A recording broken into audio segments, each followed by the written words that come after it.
I have been fire chief for Wakarusa for about 5 years now.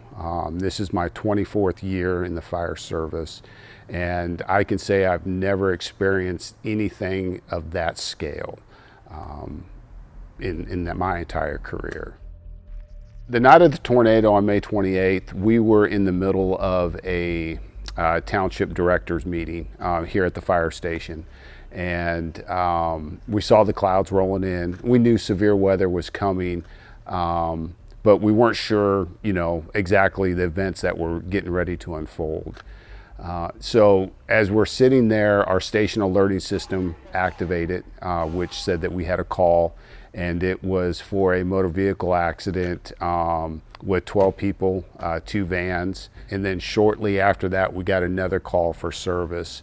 And about that same time, all of our phones started just going crazy, and we weren't sure what to think, what was going on. We just knew we had multiple calls going. And so as we're going through, we're kind of in response mode, not thinking about the weather, not thinking about the wind that's coming in, not even really trying to picture a tornado that we couldn't see because it was rain wrapped at the time.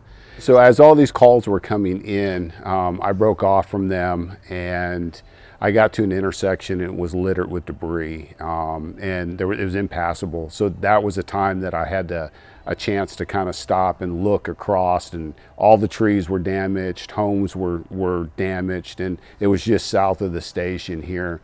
About that time was when I realized it was time for not response mode, but to go into a larger scale. And so from there, units started rolling in, and we started getting resources, and we started dividing the county from locations that we knew were hit, and basically doing a grid search and breaking the entire county out into a grid, so we can find the destruction path and where to first start looking at. That's what went on through the first 12 hours of the operation. We staffed the station that night with 96 first responders. 66 of those were volunteers from Douglas County, and then another 30 was a task force from the state fire marshal's office that we were able to pick up and come in that had specialized equipment and capabilities for search and rescue. So that first 12 hours until 7 in the morning, we did a primary search of the area.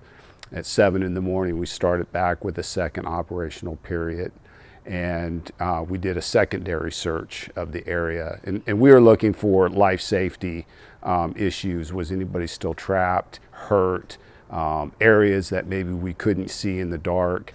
And so that's what we did for the first 24 hours after the tornado hit.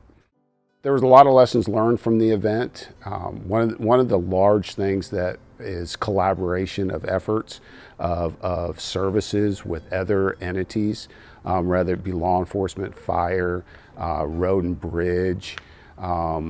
That's what made the efforts during the first and second operational period, and then plus throughout the entire recovery period, a lot easier, because there was great collaboration between all the agencies.